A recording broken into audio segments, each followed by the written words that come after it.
데이비드 호크니는 제겐 그리 낯설지 않은 화가입니다. 런던 켄싱턴에 있는 데이비드 호크니 갤러리에서 몇 차례 전시회를 했던 경험 때문이죠. 1960년대 팝 아티스트로 평가받은 호크니는 회화, 드로잉, 판화, 수채화, 사진, 무대 미술, 심지어 아이패드 드로잉까지 작업 영역을 계속해서 넓혀왔고 정물을 비롯하여 풍경, 물, 인물 등 다양한 주제를 다루며 80대 노인이 되었지만 지금도 왕성한 작품 활동을 이어가고 있습니다. 처음에 들었던 데이비드 호크니에 대한 궁금증은 그가 왜 캘리포니아에서 살게 되었을까 였습니다. 그는 런던 RCA에서 미술 공부를 마치고 개인 전시회가 큰 성공을 거두자 1964년 1월에 곧장 캘리포니아로 날아갔거든요. 저는 막연히 호크니의 고향인 요크셔의 브래드퍼드를 떠올렸습니다. 영국의 빅토리아 시대 고딕 산업도시에서 자란 그가 그토록 밝고 현란한 파스텔 톤의 색상으로 그림을 채운 배경으로 연결했었죠. 아름다운 해변과 쾌적한 날씨, 고도로 발달한 현대 문명의 캘리포니아에서 영감을 받았을 것이라고 생각한 것입니다. 하지만 그의 그림을 보면서 깨달았죠. 캘리포니아야말로 그의 미술 작업에 필요한 가장 상징적인 지역이고 그의 작품 활동을 위한 독보적인 장소가 되었다는 것을요. 로스앤젤레스는 20세기 내내 영화 산업을 주도해온 헐리우드와 디즈니가 있는 곳이죠. 사진예술의 관점에서 보자면 캘리포니아는 르네상스 시대의 피렌체와 같이 세계의 문화산업을 견인하는 중심지라 할 수 있기에 호크니는 이곳을 자신의 미술 작업의 최적의 장소로 선택한 것입니다. 그만큼 호크니의 그림은 초기부터 사진예술에 대한 관심이 컸습니다. 그는 그림의 대상을 그리기 위해 카메라를 많이 활용했습니다. 카메라가 발명되기 이전 사람들은 옵스큐라라는 장치를 연구해왔죠. 르네상스 시대의 화가들은 이것을 활용하여 원근법의 원리를 설명했고 17세기부터 19세기에 이르기까지 화가들은 이 장치를 이용하여 더 빠르고 더 정확한 형태와 구도를 잡을 수 있게 되었습니다.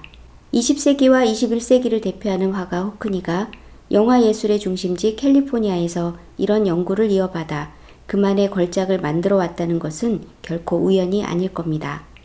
오늘은 호크니가 한동안 흥미로운 주제로 삼았던 수영장과 2인 초상화가 결합된 흥미로운 그림을 살펴보려고 합니다. 이 그림은 생존 화가의 그림으로는 최고가를 받았던 1972년에 그린 예술가의 초상입니다. 이 수영장 그림에서 우리의 눈길을 끄는 것은 흰 선들인데요. 선들의 움직임은 물 표면을 출렁이게도 보이고 수영장의 얕은 바닥이 비쳐 보이게도 합니다. 또 이 시각 효과는 물속에서 수영하는 사람을 흔들어대죠. 그림의 구도는 단순하지만 자세히 관찰해보면 많은 것들이 담겨 있습니다. 그림 아래 수영장의 푸른 옥색빛 물의 색조는 위쪽의 하늘과 산에 그대로 반사되죠. 한여름에 무성한 나무로 가득한 산들은 멀어지며 하늘빛으로 바뀝니다. 이 산들과 하늘은 첩첩산중으로 수영장을 둘러싸고 있지만 높이 떠올려진 수영장에 눌려 그 장엄함이 축소되어 보입니다. 오른쪽엔 핑크색 정장의 남자가 수영하는 사람을 굽어보듯 서 있네요. 그의 발끝에 이어진 짙은 그림자로 우리는 무더운 한여름의 열기를 느낄 수 있습니다. 전체적인 색상은 호크니 특유의 아이콘 색조인 파스텔 톤이 감싸고 있습니다. 호크니는 캘리포니아의 하늘에서 내려다본 영국에서는 전혀 볼 수 없었던 풍경을 보며 깊은 인상을 받게 되는데요. 집집마다 수영장이 있는 이런 모습이었죠. 캘리포니아에서의 작업 초기부터 호크니는 수영장의 파란 물과 물결의 질감을 그렸습니다.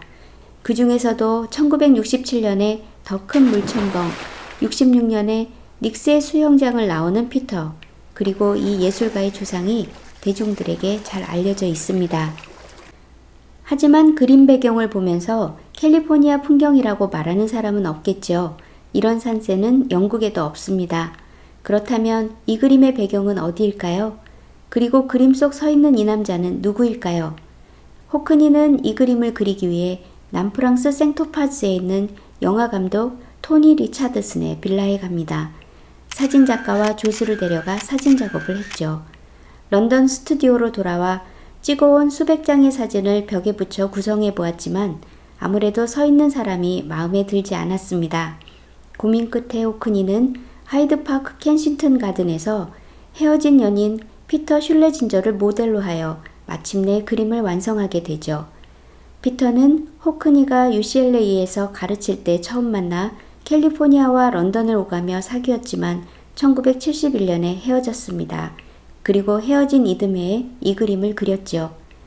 호크니는 작품을 2인 초상화로 구상하고 시간을 붙잡는 효과를 주기 위해 이야기를 넣고자 하였습니다. 상념에 잠긴 모습에서 피터를 향한 호크니의 크고 깊은 감정이 전해집니다. 그는 2인 초상화에 관심을 가졌던 이유를 이렇게 말했습니다. 두 인물을 서로 다른 스타일로 그리는 아이디어가 너무 매력적이라 즉시 그림을 그렸다고 말이죠. 호크니는 과거 화가들이 사용했던 광학장치에 관심을 가질 뿐 아니라 벽에 붙여둔 사진의 의도치 않은 구성에 영감을 받으면서 그림의 사진을 적극적으로 활용했습니다. 미술과 카메라라는 과학기술의 결합에 관심을 집중한 호크니가 우리에게 보여준 것은 사진 속 순간의 시간을 붙잡아 영혼에 이르도록 그림에 결합시켰다는 것입니다. 그는 폴라로이드나 35mm 필름으로 시간차를 두고 다른 관점에서 촬영한 뒤 이미지를 배열하여 하나의 완성된 이미지를 만들어냅니다. 그리고 마치 관람자가 움직이기라도 하듯 그림은 매 순간을 담게 되죠. 호크니는 인간의 시각이 작동하는 방식에 대해 이야기하고 싶었습니다. 역사 속에 축적된 미술의 전통과 새로운 시도들 위해 만들어진 미술의 비밀 지식, 현재라는 시간에 살고 있는 화가 호크니는 이 비밀 지식을 찾아서 더 큰 그림을 꿈꾸어 왔습니다. 그리고 새로운 시대에 걸맞는 도구를 이용하여 색상과 구조를 창조하죠.